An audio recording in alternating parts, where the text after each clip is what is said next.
One is rampant corruption. This is a problem, especially in this part of the world.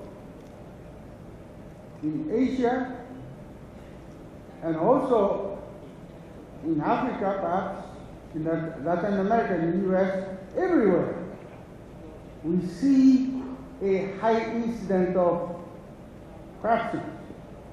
And that has had a serious effect of the public trust in government.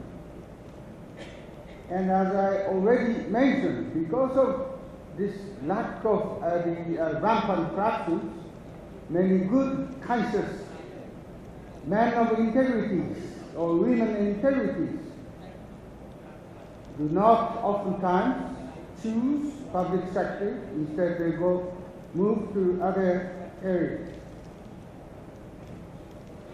And could you move one slide? Thank you.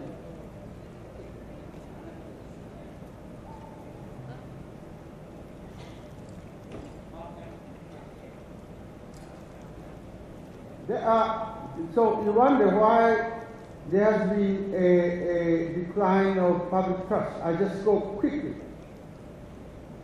I think there are two issues which is inextricable from the decline of public trust in government. One is macro, big issue.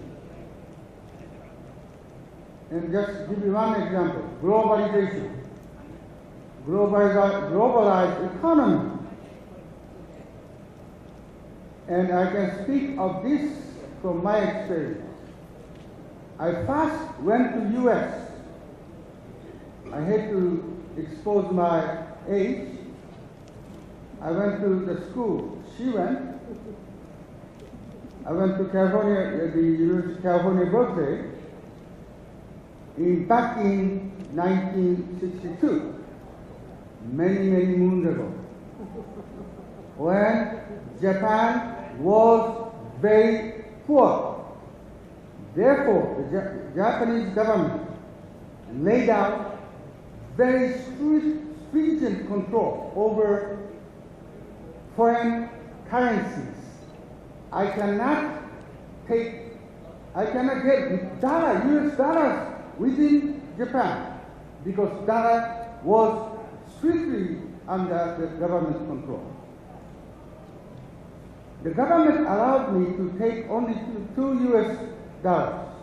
Only 200, not 200 US dollars. Okay, not 200.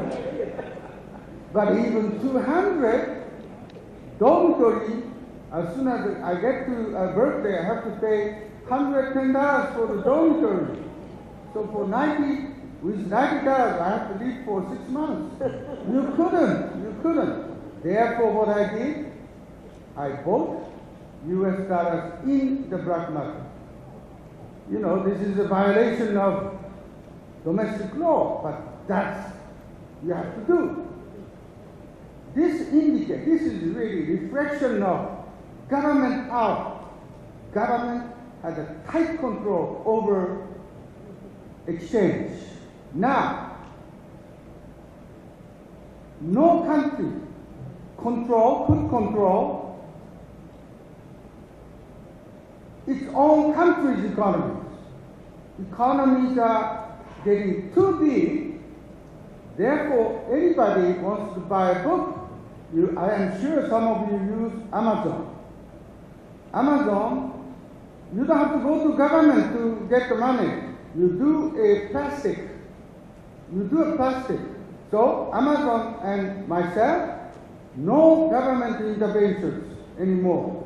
To that extent, economic transactions are getting too big and no government control. Number two, micro issue.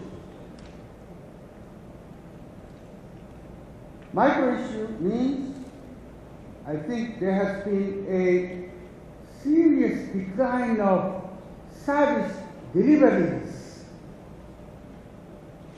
at the level of citizens' daily lives. Garbage collections. Many countries, local governments are very important, but in many countries, local governments are commissioned to do 3 R's.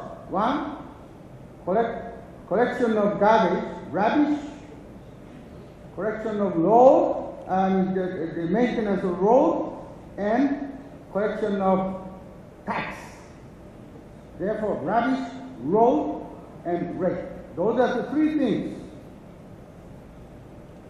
And yet, many governments, they often fail to provide even those basic services.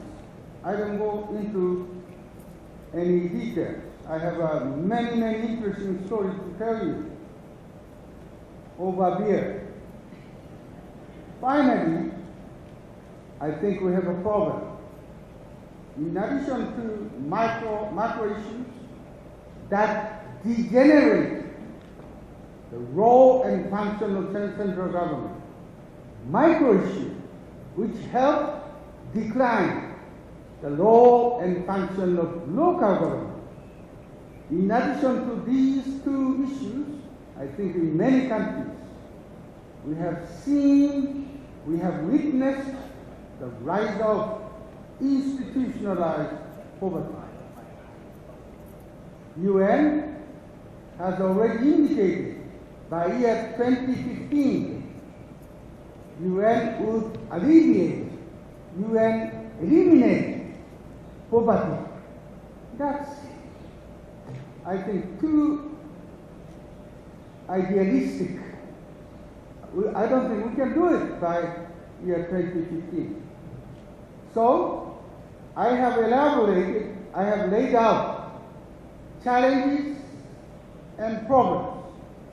So, my conclusion. What is how to resolve those 2 major impediments? How to resolve many challenges? How to meet the problem head on? There are two ways. 1, we go by European system.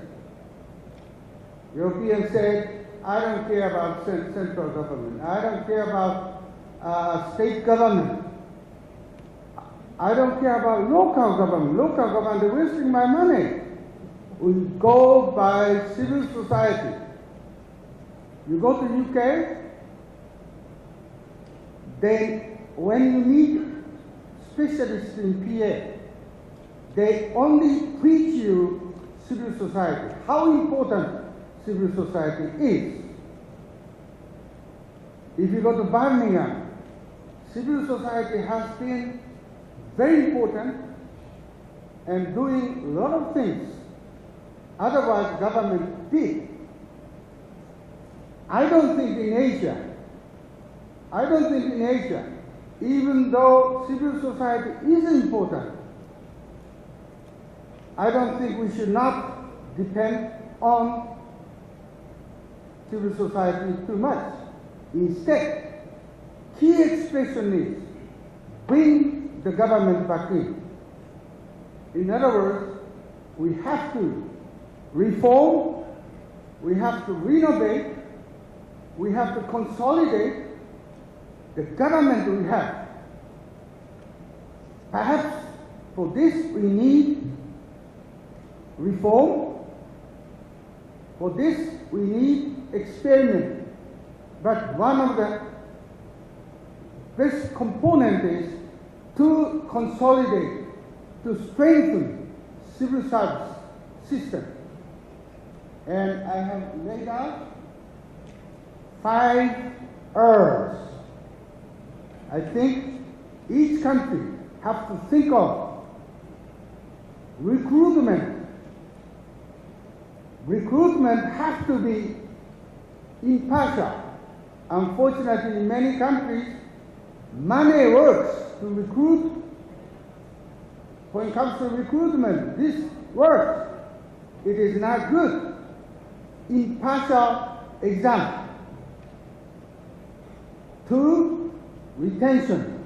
Once you hire somebody, you have to keep them. And for this, you ought to have objective merit promotion. Otherwise, you have to develop system. And also rewards. One of the techniques that the Japanese bureaucracy has invented is when you first come into Japanese bureaucracy, pay is low. However, pay goes up at the age of 42. Wage for public officers is higher than private, those who work for Mitsubishi. So there's every incentive to stay longer. And if you quit, you would lose those benefits. Finally, I think 2 things are important. Trainings. This is the only way to prevent, to reduce corruption. And finally, I think this is a very highly controversial, but I think after retire from the public sector, I think there have to be some ways in every country to provide post-retirement jobs. These are my observations and reaction to, not only to the themes, but also to a very stimulating speeches delivered by Dr. Shiraji. Thank you very much. Thank you very much, Dr. Nakamura. I think that he has left us with many thoughts for, things for us to deliberate over. But the whole idea of bringing the government back in seems to be an important thing that maybe you'll have time to talk about later. I would now turn to Dr. Sombat and let us hear from him. Good morning, distinguished participants, ladies and gentlemen. I'm so honored to give a presentation for the conference theme, Challenges, Opportunity, and Innovation in Public Administration in the Next Decade. At the 23rd General Assembly and Conference Eastern Regional Organization for Public Administration 2012 in Bangkok. Over the coming decade, the government sector will play an essential role in a broad range of fields, particularly in such times as experience now. It is during periods when the country faces many challenges that opportunities and innovation must come to the fore.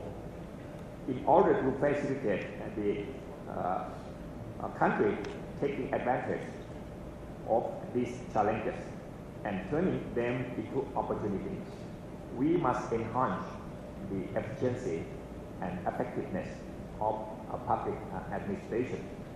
Therefore, in my presentation today, 3 major areas we will discuss. First is the challenges, second, opportunity, and innovation. What I'm going to say now is the reflection of my thought about our theme, challenges, opportunity, and innovation in public administration in the next decade. First, I would like to touch on the issue of challenges. In this area, four issues will be discussed. First is social inequality. Second, natural disaster. Third, competitiveness. And fourth, corruption. Social inequality. The persistence of social inequalities, especially in the underdeveloped and developing countries, has long been of primary concern and the subject of much discussion. Consequently, this challenge has also been a major concern dominating the paradigms of national